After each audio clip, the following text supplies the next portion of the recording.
Okay, Leigh, over to you. I'm just going to mute myself. Ah, hello. I am Leigh Douglas. I'm the writer performer of Sacrament, which is one of the plays currently streaming through King's Head Theatre as part of their Plays on Film season. And today I thought I'd do a little bit of a kind of free writing exercise that mirrors a little bit of the way that I wrote Sacrament, so that maybe people can get going on some projects that they've maybe had going in the back of their minds. I'm going to throw some things rapid fire at anyone who wants to do these little writing exercises.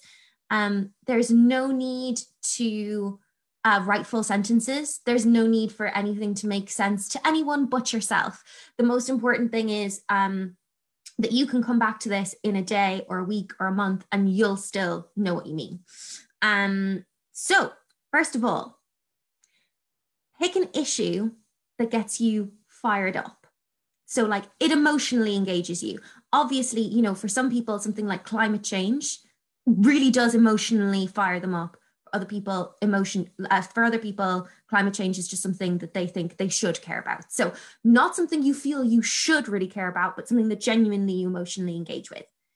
List 5 of them and just as quickly as you can, whatever first comes into your head. So in Sacrament, that's how queer people interact with the Catholic Church, for example. Get writing away.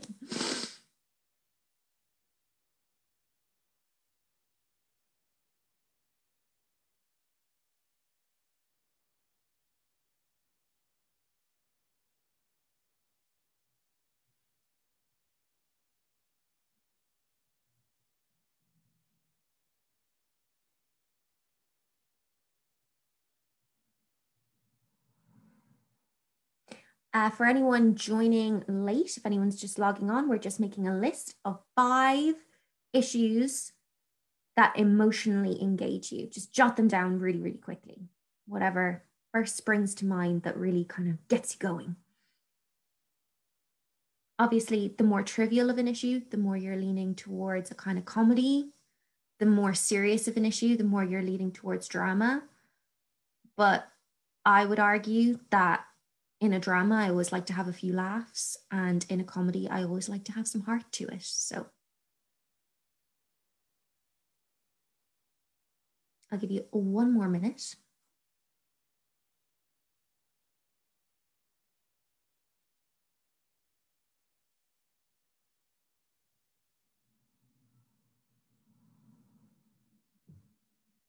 Tea, very important for the writing processes, for me at least.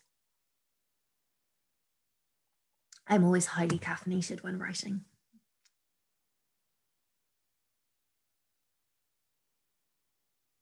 So that's 5 issues that really emotionally engage you. Just jot them down, just 1 word or a couple of words.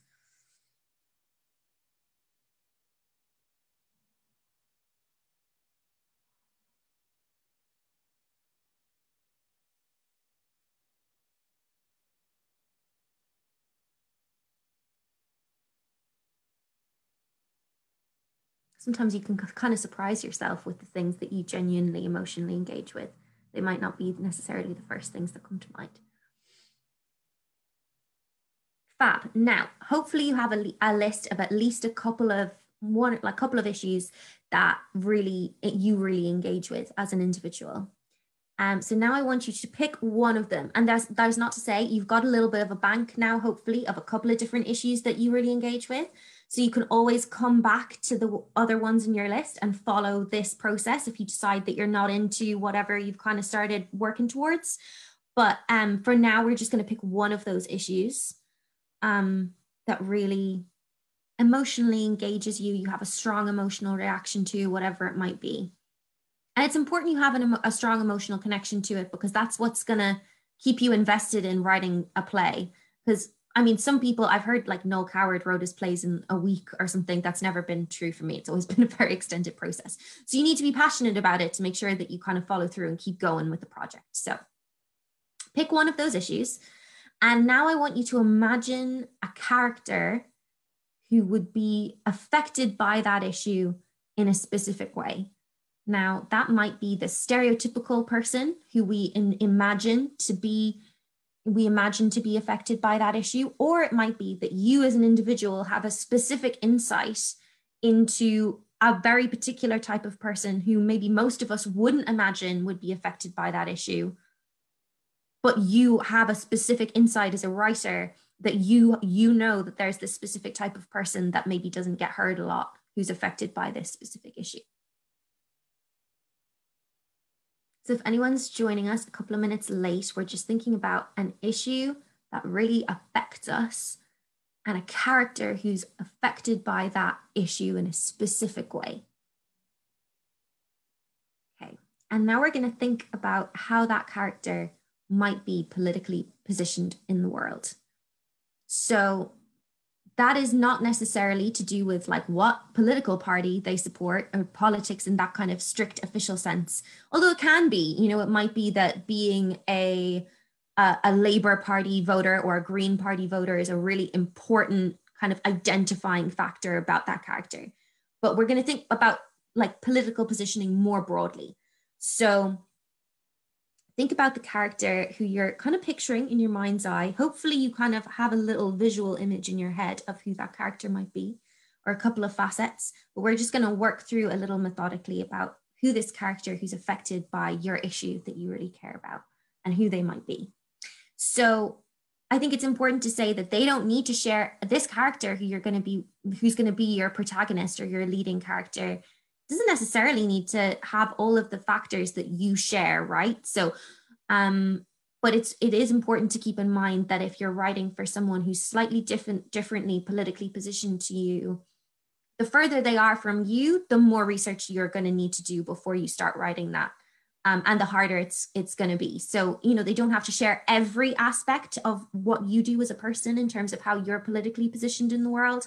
But the more aspects that they share, it doesn't mean that it has to be autobiographical or in any way. You know, it can very much still be a fictional piece, but it's important to keep in mind that if you have significantly different political experiences of the world than the main character you're writing for, the more likely it is that you might fall into the trap of writing a stereotype or writing something that doesn't ring true for individuals who do share that political positioning in the world. So, you know, some of these you can kind of imagine more clearly. Some of them you're just never gonna fully be able to experience. So, for example, what is the character's age?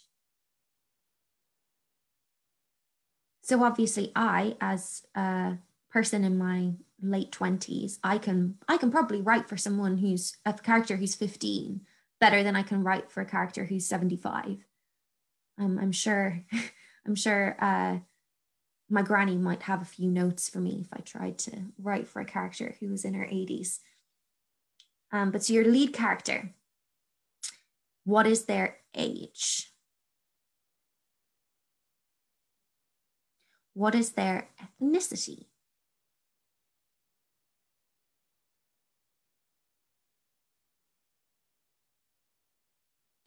What is their gender identity? Try and think about what the most interesting answer to each of these questions might be. So maybe there's aspects that are thoroughly what the audience would expect from a character who's affected by this political issue. Or it might be that there's some elements to this character that are really surprising, that we don't expect to see someone of this age or this ethnicity or this gender identity speaking on this particular issue. Obviously, within gender identity, we have the gender they were assigned at birth and how they present and how they identify. So, you know, it's more than just male, female. What is their national identity? I know that can be kind of scary for English people because if I say national identity, it puts in your head that, you know, people are going to be quite a specific type of person that's very engaged with potentially an English national identity. But I just mean in terms of, you know, if they're living in the world, everyone is from a specific country or a couple of specific countries. So or national identity. So what might those be? Is this character at an intersection between multiple national identities? what is this character's level of financial freedom? So if they're a younger character, like is money a really big concern for their, how big of a concern is money for their parents? And then obviously if it's an adult, just for themselves and anyone that they're providing for.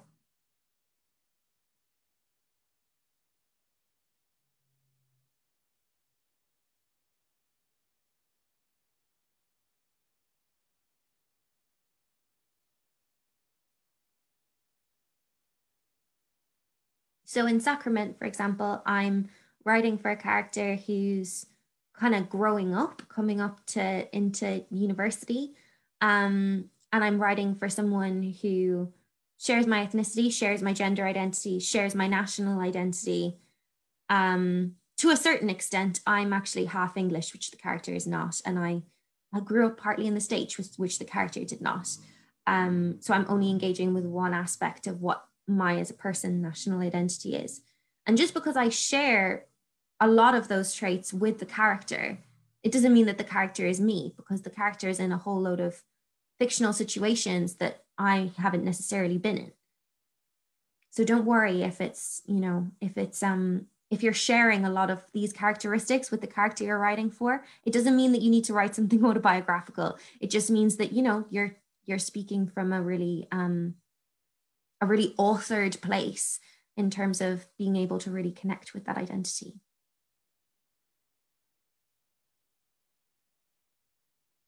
So if anyone's just logging on, we're thinking about an issue that we're really emotionally engaged with, and then a character who's affected by that issue, and what kind of political positioning they might have in the world. So what their age is, their ethnicity, their gender identity, their national identity, and their level of financial freedom.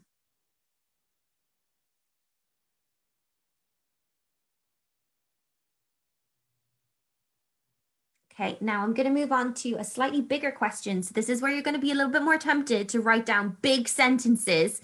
That's not what we want. We just want jotting little quick thoughts, little words here and there. It does not need to make sense to anyone but you.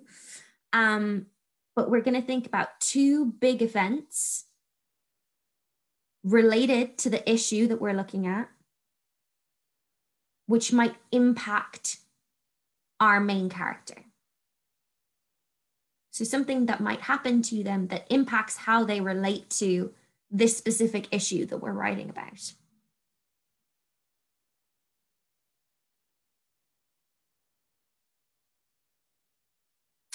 So for example, in Sacrament, I'd say the kind of two big life events that we're looking at in terms of the main character in Sacrament, it's she grows up and she discovers sexuality. That's event number one. And then event number two, which kind of happens at the same time, they're kind of interlinked, is she leaves home, she goes to university. And so those two events together make a profound change in her life and her identity. And they specifically relate to, because she's been raised Catholic, that specifically relates to our issue that we started with of how queer people interact with the Catholic Church.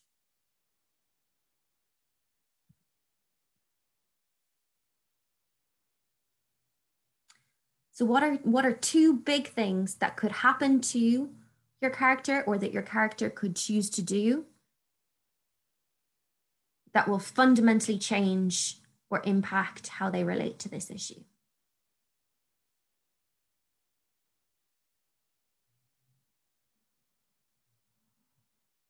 And that's what's going to give your play a bit of structure, right?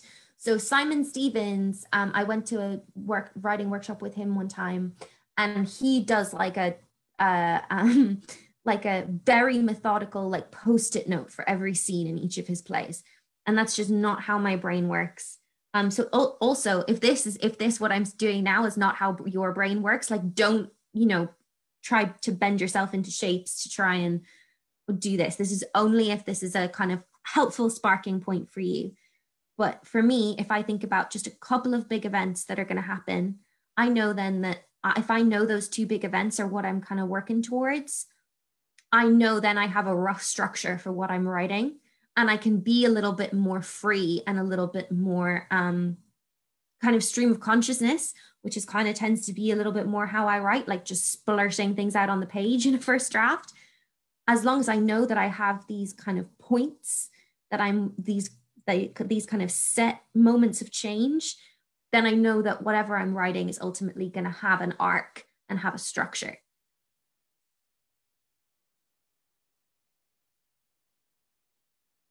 This is the really fun bit, especially if, like Sacrament, you're writing a one-person show, which you're also going to be performing. This was certainly the most fun bit of Sacrament for me, is imagine 3 key relationships with stakes that this character has in their life. So when I say relationships with stakes, I mean that these 3 other characters, and you can have obviously far more than that, but we'll just start with 3. These 3 characters have the ability to materially impact the outcome of the main character's life. So they have a material impact on your main character's sense of well-being and their sense of identity.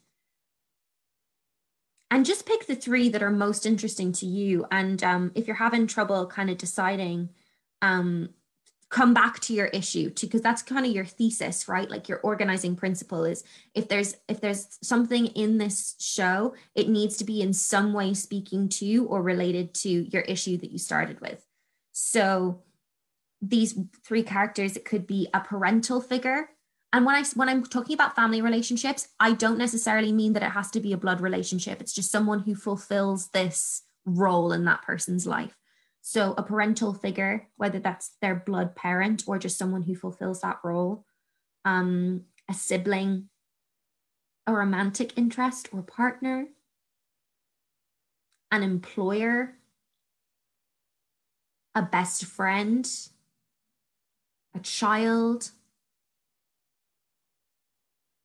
and a professional with power. So obviously, there's going to be less of a personal connection with these people that I'm talking about here, but they do still have, because of the roles they fulfill in society, they still have the ability to materially impact people. So a doctor, a police officer, a teacher, or religious leader, these people are not necessarily personally connected to your main character, but it might be that if you're talking about a specific issue, that someone in one of those professional roles would really have the impact to really change your main character's life. That's what we want. We want 3 charged relationships in some way, in that they are significant to the main character.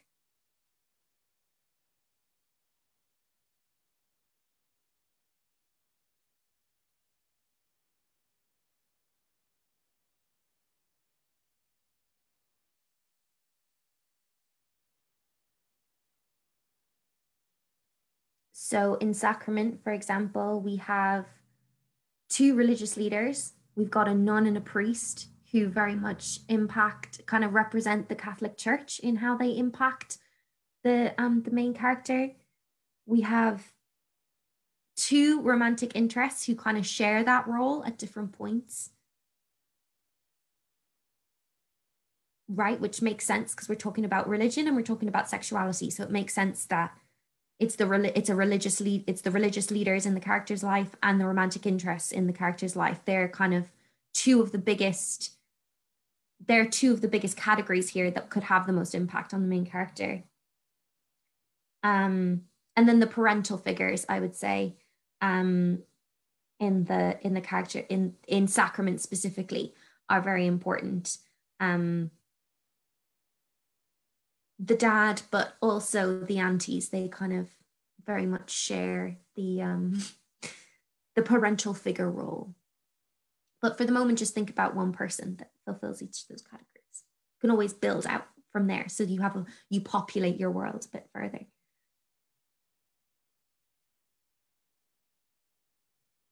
And just jot down some notes. If you have 3 characters who are going to have a material impact on your main character's life because of the relationship they hold to them, just jot down a couple of words under each of those characters. You don't have to have a name, just like just write like mum, auntie, sister, son,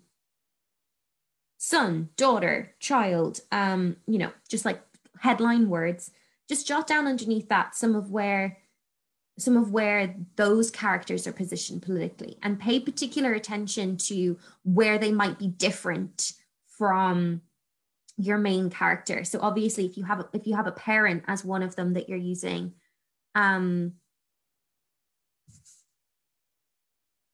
sorry, just got a question in the chat. That's great. So pay particular attention to differences. So if you've got a parent that you're looking at as the one significant relationship, then obviously they're going to have a different age to your main character. Same with a child. It may also be that if we're talking about a mixed race household, the ethnicity of the parent might be different to the child. So pay significant, or in a blended family or an adopted family or anything like that. So pay particular attention to where differences crop up between these three supporting characters that we're looking at and the main character, because that'll be where your sources of drama are, which is obviously what we need to propel the plot of a play. Is the characters need to have sources of tension, even if that's addressed comically. They need to have some differences.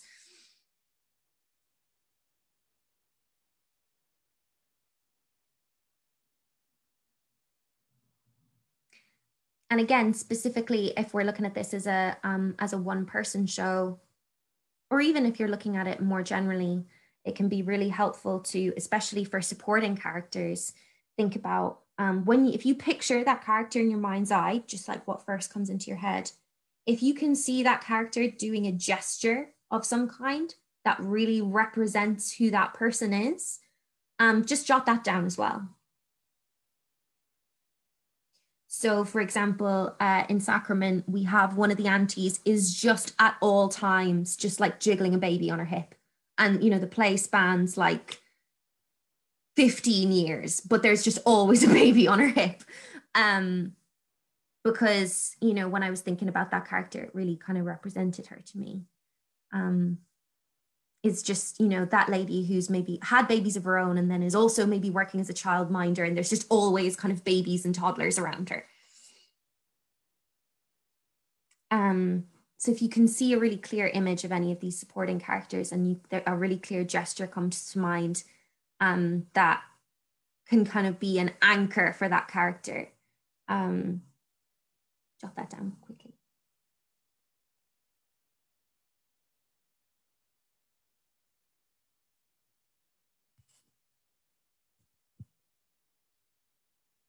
Now, let's circle back to our big events that happened to our main character that we kind of maybe had some thoughts on earlier. And let's think about our supporting characters, because obviously, if they have some difference in their political positioning to our main character, the big events that happen in the course of this show are going to have a different impact on them based on what differences they might have to our main character.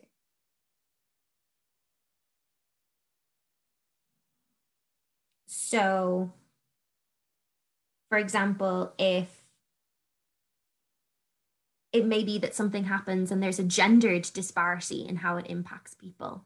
So it may be that your male characters and your female characters, or your non-binary characters and your cis characters, are impacted differently by whatever this event, one of your events might be.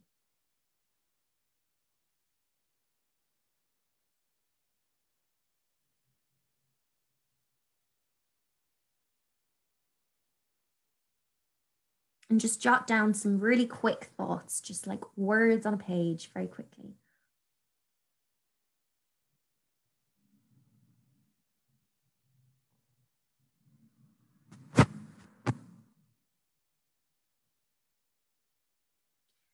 So I am going to move on to some more kind of movement-based thoughts, just for anyone who's interested in kind of the writer-performer dynamic of what's happening with Sacrament. But also I'd like to open it up at this point if anyone wants to ask a question about anything that I've said so far about writing processes or anything like that. Please feel free, fire them away. You're not interrupting because we've got about 6 minutes left.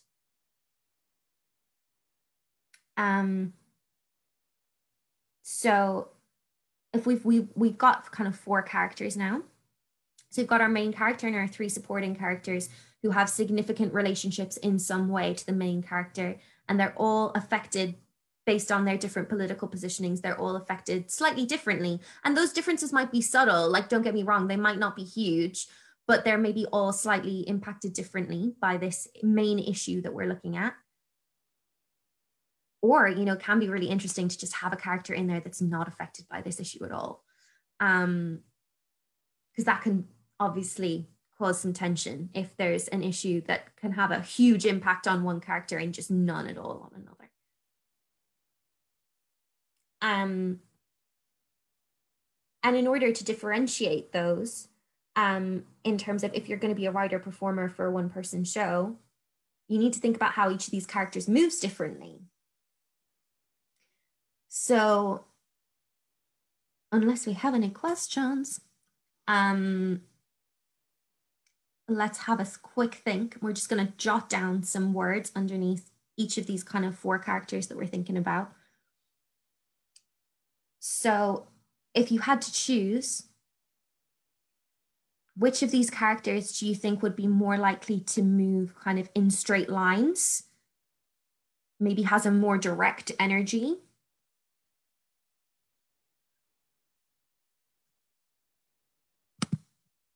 How much can the director's and actor's input typically shape the dynamics and physicality of the play? So, absolutely, you know, now what I'm talking about is much more something that will come out in rehearsals. And I think a good actor-director relationship means that it's always going to be a conversation that you're having about how you both see the character. And I think a willingness to play on the actor, on the writer-performers, on this case, the writer-performer's part, and maybe the director seeing something that you don't necessarily see straight away. That definitely happened with Sacrament.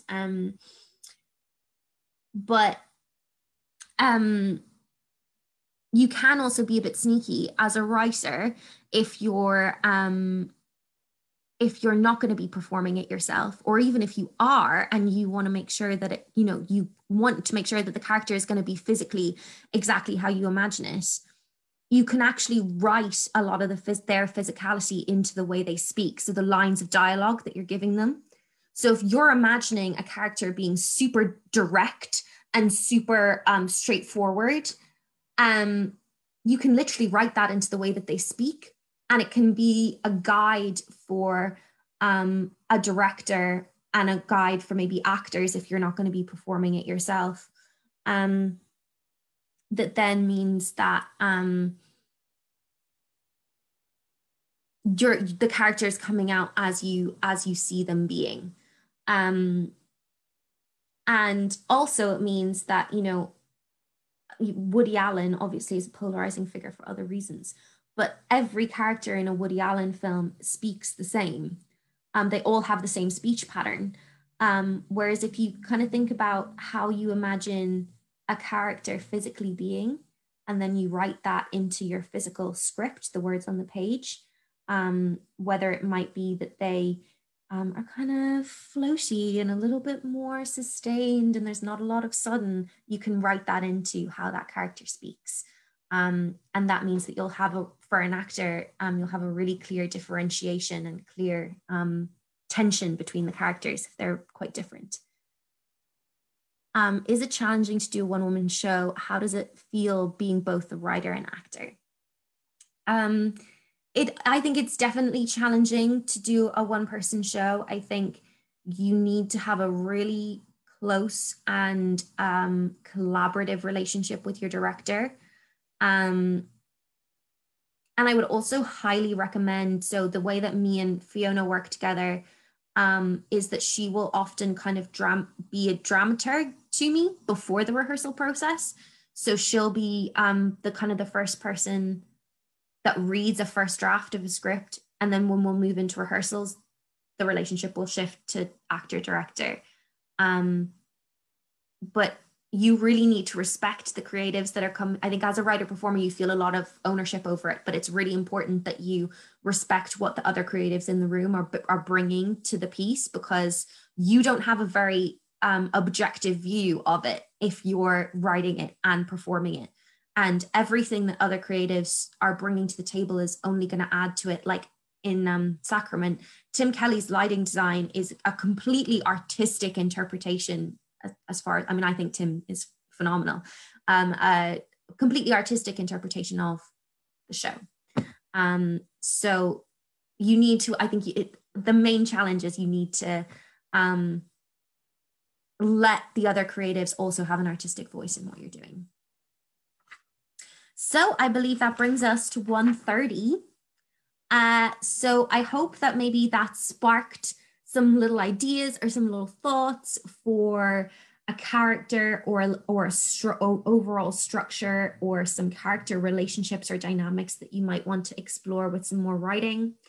Keep at it. I started writing Sacrament in 2017. So it's been a bit of a journey, and just allow it to be a journey, and let yourself, if you need to, not look at it for a little while and then come back to it and have a fresh eye. Well, yeah, I hope that gave you a bit of insight into how Sacrament was written and how you might get started writing yourselves.